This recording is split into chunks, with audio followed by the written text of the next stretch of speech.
Well, thank you. Mr. Speaker, Madam President, never was able to say that. Mr. Minority Leader, my friend, Mr. Cadman, Senator Stedman, my friend. Family of Ken, my husband, who I think is the smartest clergy person in the universe and the best. And all of you, and to all of Ken's constituents who I'm sure are listening today and will be and are here with us in some form or another. Because Ken loved his constituents. Let me tell you who Ken Gordon was to me, and I'm going to be very brief. Ken Gordon came to me in 1993 and suggested I run for the open seat on the Denver City Council. We were at a breakfast, and Ben Nighthorse Campbell, who was our senator at the time, forgot to show up. So there was quite a bit of time, and he was a Democrat at that time, if I recall. That's why we were there.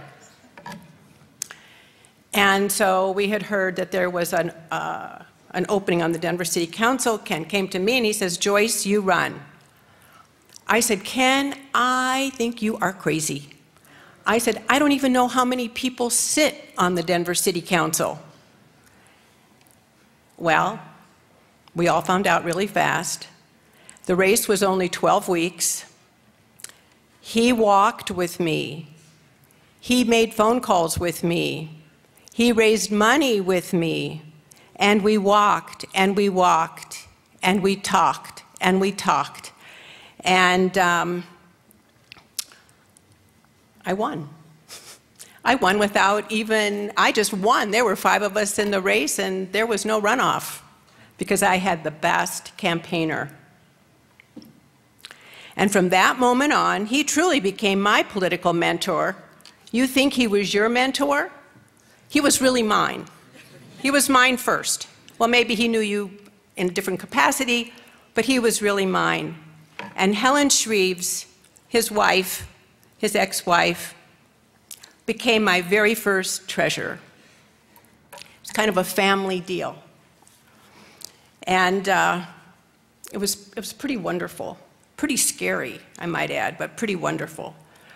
Before he had been elected to the state, Southeast Denver, believe it or not, was pretty Republican. I know it was before a lot of your time, but I'm sure some of you in this audience remembers that. And it was very hard to campaign in Southeast Denver because the neighborhood organizations were really run by Republicans, and they did not want to hear anything from any of us in Southeast Denver. So I was now elected, and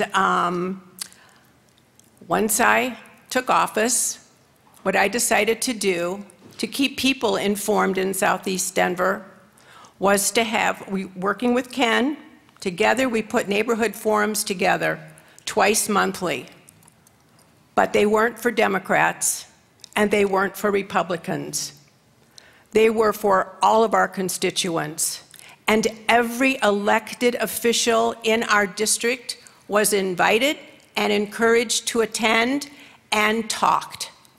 Senator Wham, Dorothy Gottlieb, school board directors, RTD directors, everybody talked about their issues. We talked issues. We did not talk politics. If you look in the Statesman every week, as I do, and I see all of the meetings that take place, the Democrats, the Republicans, the Democrats, the Republicans are all listed. We never even thought to advertise in the Statesman, but we were meeting twice a month in the evening so everyone could attend. And we met at different places all throughout the district. And then I said to Ken, I said, you know, Ken, we don't really know. In the city, we really don't know what's going on in the state unless you had been elected to the state and termed out, and now you were back in the city working as we had a couple of senators. And I said, so it would be really helpful if you could come to perhaps a committee meeting from, now and again. This was in the early 90s. If you could come and share with people via the television, because we had television at that time, if you could talk about some of your bills, some of the bills that were going on in the Senate, bring whoever it was available, Democrat or Republican, to come and sit at the government committee meeting. And so we did that. And people had the opportunity to ask him questions and to debate respectfully and thoughtfully. And my friend Ken listened. He always listened. As a matter of fact, I was talking to Zach Zaslow, as many of you know, one of his fabulous aides. He shared this with me. Ken said, when I first started working for him, Ken told me the legislature is like this.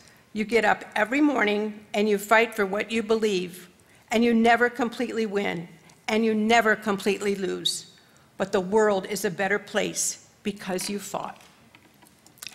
And he taught people, the people that worked for him, to listen, and this is what he believed wholeheartedly. Now, this is what you don't know.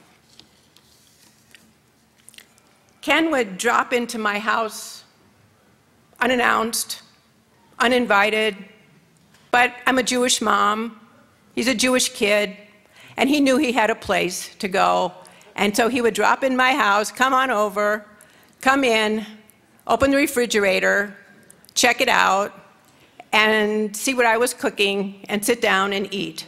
And I loved it. I loved it. But I obviously think he really liked my cooking because he came often. So he continued to return. Now, many of you may or may not know, but both Ken and I are from Michigan. A lot of people thought we were twins because we were both from Michigan. After I would tell them that I was considerably older than Ken, can you believe that? I really am. I'm about 7 years older than, I just celebrated my 70th birthday, and Ken was only 62 or 63. Yeah, he was much younger. And that I had more hair than he, so they were able then to tell us apart. So it was fun having Ken as a friend. He was my smartest friend, one of my smartest friends. I couldn't always understand him, and I made him clarify a lot of what he would say to me, because his first bill, I think, in the legislature was making sure the bills were in plain English. And, but it was still confusing. Anyway, but if you know me, you know I am not always serious. Ken was always serious. People have shared that he had a great sense of humor. And there were a couple of times over the last 3 decades that I saw it.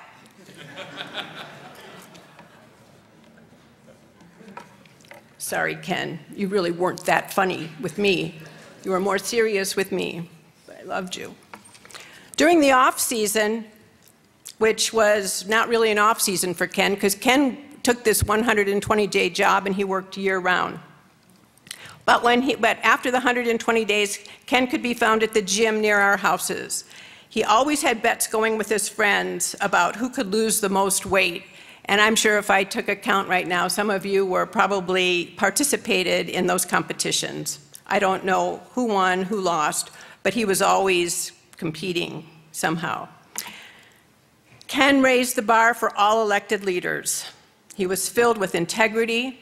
And to him, it wasn't about the number of bills he passed, it was about how the bill would actually make someone's life better.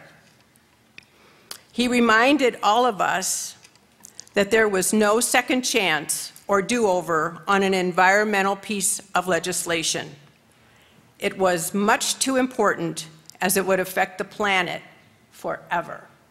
I've never forgotten that comment from him. That's one of his Max's, one of his Gordonisms, probably. I urge all of you to take home the copy of the resolution or the memorial resolution that you received this morning and read it. And then read it again and again. I know some of you, Democrats and Republicans, didn't always value and appreciate what he was doing. But then again, that's the sign of a great leader. Ken Gordon shared his leadership qualities with his staff. He was a one-man leadership academy, as many of them are in leadership roles today and making a difference. He asked them for their opinions because they mattered to him. Ken's constituents were loyal and loved him. During the early years, Ken and Helen's house was filled with people, making phone calls, dropping off literature, picking up more literature, and walking and walking and more walking. Senator Foster, you have 1 minute remaining. Okay. I know my dear friend Ken Gordon had many more plans and much more to do with his family. He would light up with mentioning Ben and Windflower and those grandchildren, and for the state. They say, man plans and God laughs. Ken, your Foster family misses you more than you'll ever know. You were our legislator, our neighbor, our righteous man, and the most wonderful friend a person could have. Thank you, Senator.